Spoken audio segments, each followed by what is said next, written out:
Hello, everybody. My name is Sabrena Johnson, and I'm a programmer at the People's Library. Today, for Storytime, I'm going to be reading Tawny, Scrawny Lion by Katherine Jackson. Pictures by Gustav Tingren. Copyright 1952 by Western Publishing Company, Incorporated. Once there was a tawny, scrawny, hungry lion who could never get enough to eat. He chased monkeys on Monday, kangaroos on Tuesday, zebras on Wednesday, bears on Thursday, camels on Friday, and on Saturday, elephants. And since he caught everything he ran after, that lion should have been as fat as butter. But he wasn't at all. The more he ate, the scrawnier and hungrier he grew. The other animals didn't feel one bit safe. They stood at a distance and tried to talk things over with the tawny, scrawny lion. "It's all your fault for running away," he grumbled. "If I didn't have to run for every single bite I get, I'd be fat as butter and sleek as satin. Then I wouldn't have to eat so much, and you'd last longer." Just then, a fat little rabbit came hopping through the forest, picking berries. All the big animals looked at him and grinned slyly. "Rabbit," they said. "Oh, you lucky rabbit. We appoint you to talk things over with the lion." That made the little rabbit feel very proud. "What shall I talk about?" he asked eagerly. "Any old thing," said the big animals. "The important thing is to go right up close." So the fat little rabbit hopped right up to the big hungry lion and counted his ribs. "You look much too scrawny to talk things over," he said. "So how about supper at my house first?" "What's for supper?" asked the lion. The little rabbit said, "Carrot stew." That sounded awful to the lion. But the little rabbit said, "Yes, sir. My 5 fat sisters and my 4 fat brothers are making a delicious big carrot stew right now." "What are we waiting for?" cried the lion. And he went hopping away with the little rabbit, thinking of 10 fat rabbits and looking just as jolly as you please.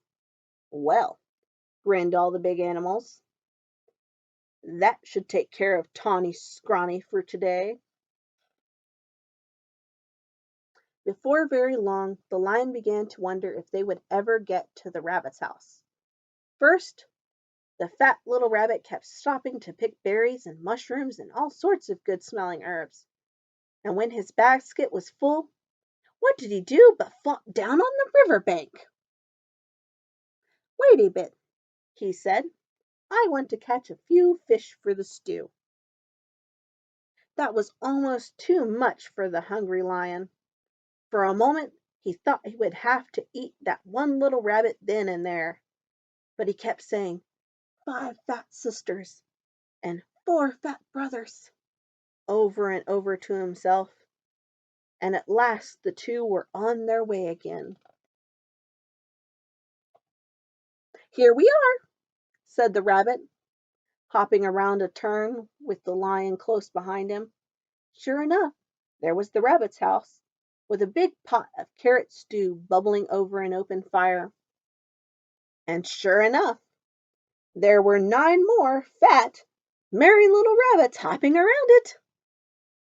When they saw the fish, they popped them into the stew, along with the mushrooms and herbs. The stew began to smell very good indeed. And when they saw the tawny, scrawny lion, they gave him a big bowl of hot stew. And then they hopped about so busily that really it would have been quite a job for that tired, hungry lion to catch even one of them.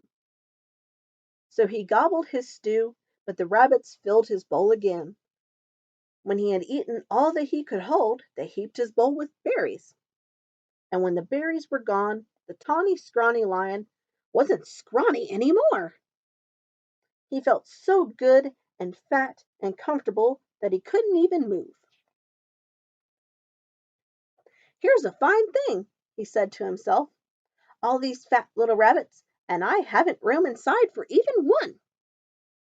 He looked at all those fine fat little rabbits and wished he'd get hungry again. "Mind if I stay a while?" he asked. "We wouldn't even hear of your going," said the rabbits. Then they plumped themselves down in the lion's lap and began to sing songs.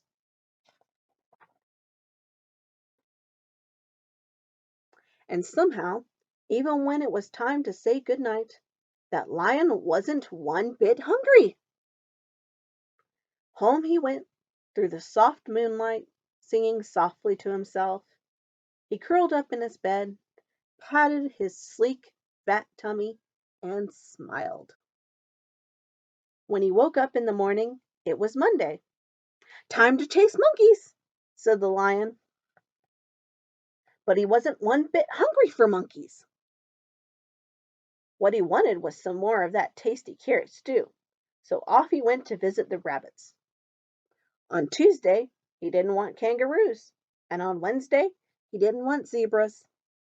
He wasn't hungry for bears on Thursday, or camels on Friday, or elephants on Saturday. All the big animals were so surprised and happy. They dressed in their best and went to see the fat little rabbit. "Rabbit," they said, "oh, you wonderful rabbit! What in the world did you talk to that tawny, scrawny, hungry, terrible lion about?" The fat little rabbit jumped up in the air and said, "Oh, my goodness! We had such a good time with that nice, jolly lion that I guess we forgot to talk about anything at all." And before the big animals could say one word, the tawny lion came skipping up the path. He had a basket of berries for the fat rabbit sisters, and a string of fish for the fat rabbit brothers, and a bunch of daisies for the fat rabbit himself. "I came for supper," he said, shaking paws all around. Then he sat down in the soft grass, looking fat as butter, sleek as satin, and jolly as all get out, all ready for another good big supper of carrot stew. The end. That was Tawny Scrawny Lion by Katherine Jackson.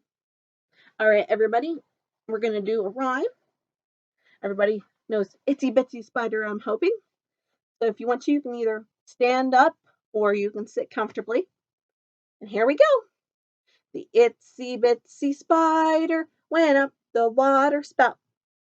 Down came the rain and washed the spider out. Out came the sun and dried up all the rain, and the itsy bitsy spider went up the spout again.